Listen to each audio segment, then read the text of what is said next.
அண்மை செய்தி சிவகங்கை மாவட்டத்தில் அரசு பேருந்துகள் மோதி 11 பேர் உயிரிழந்த நிகழ்வுக்கு பிரதமர் நரேந்திர மோடி இரங்கல் தெரிவித்திருக்கிறார். சிவகங்கை மாவட்டத்தில் அரசு பேருந்துகள் நேருக்கு நேர் மோதி நிகழ்ந்த விபத்தில் 11 பேர் உயிரிழந்ததற்கு பிரதமர் நரேந்திர மோடி இரங்கல் தெரிவித்திருக்கிறார். அண்மை செய்தியாக இது குறித்து நாம் பார்த்து வருகிறோம். சிவகங்கை மாவட்டம் திருப்பத்தூரில் அரசு பேருந்துகள் நேருக்கு நேர் மோதிக்கொண்ட விபத்தில் 11 பேர் உயிரிழந்தனர். இதற்கு பிரதமர் நரேந்திர மோடி இரங்கல் தெரிவித்திருக்கிறார். உயிரிழந்தோரின் குடும்பத்தினருக்கு பிரதம மந்திரி நிவாரண நிதியிலிருந்து தலா 2 லட்சம் ரூபாய் வழங்கப்படும் என்ற அறிவிப்பையும் வெளியிட்டிருக்கிறார். இது தொடர்பான கூடுதல் தகவல்களை தருகிறார் சிறப்பு செய்தியாளர் யோகேஸ்வரன். யோகேஸ்வரன், தற்போது பிரதமர் நரேந்திர மோடி சிவகங்கை பேருந்து விபத்து தொடர்பாக இரங்கல் தெரிவித்து நிவாரண உதவியும் அறிவித்திருக்கிறார். தொடர்பான கூடுதல் தகவல்கள் என்ன? பூர்ணிமா, சிவகங்கை மாவட்டம் திருப்பத்தூர் உட்கோட்டம் நாச்சியார்புரம் காவல் நிலையத்திற்குட்பட்ட விவேகானந்தா பாலிடெக்னிக் கல்லூரி அருகே நேற்றைய தினம் 2 அரசு பேருந்துகள் நேருக்கு நேர் மோதி விபத்து ஏற்பட்டது.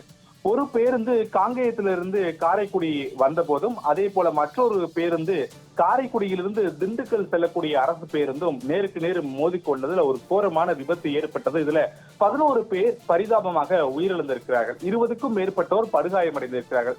இந்த விவரங்கள் பிரதமர் அலுவலகத்திற்கு கிடைக்கப்பெற்றதன் அடிப்படையில பிரதமர் நரேந்திர மோடி சிவகங்கை பேருந்து விபத்துல உயிரிழந்தவர்களுக்கு இரங்கல் தெரிவித்திருப்பதோடு, மருத்துவமனையில சிகிச்சை பெற்று வரக்கூடியவர்கள் பூரண குணமடைந்து வீடு திரும்ப பிரார்த்திப்பதாகவும் பிரதமர் கூறியதாக பிரதமர் அலுவலகம் அந்த செய்தி குறிப்புல தெரிவித்திருக்காங்க.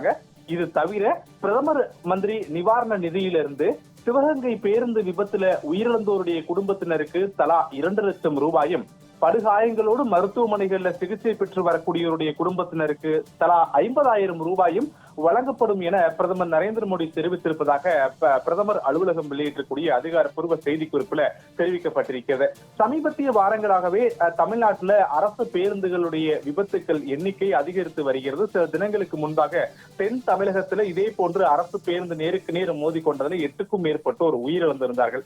இந்த நிலையில் தான் நேற்றைய தினம் சிவகங்கை மாவட்டத்தில் திருப்பத்தூர் உட்கோட்டம் நாச்சியார்புரம் காவல் நிலையத்திற்கு உட்பட்ட பகுதிகளில் 2 அரசு பேருந்துகள்ல மிக வேகமாக மோதிக்கொண்டதில் 11 பேர் உயிரிழந்தார்கள். அவர்களுடைய குடும்பத்தினருக்கே தற்போது பிரதமர் நரேந்திர மோடி தலா 2 லட்சம் ரூபாய் இழப்பீடு என்பதை அறிவித்திருப்பதோடு, உயிரிழந்தோருக்கு தன்னுடைய இரங்கலை தெரிவித்துக் கொள்வதாகவும் பிரதமர் அறிவித்திருப்பதை நம் தற்போதைய செய்திகள் மூலமாக நாம் தெரிந்து கொள்ள முடிகிறது. பூர்ணிமா, தகவல்களை பகிர்ந்து கொண்டமைக்கு நன்றி யோகேஸ்வரன்.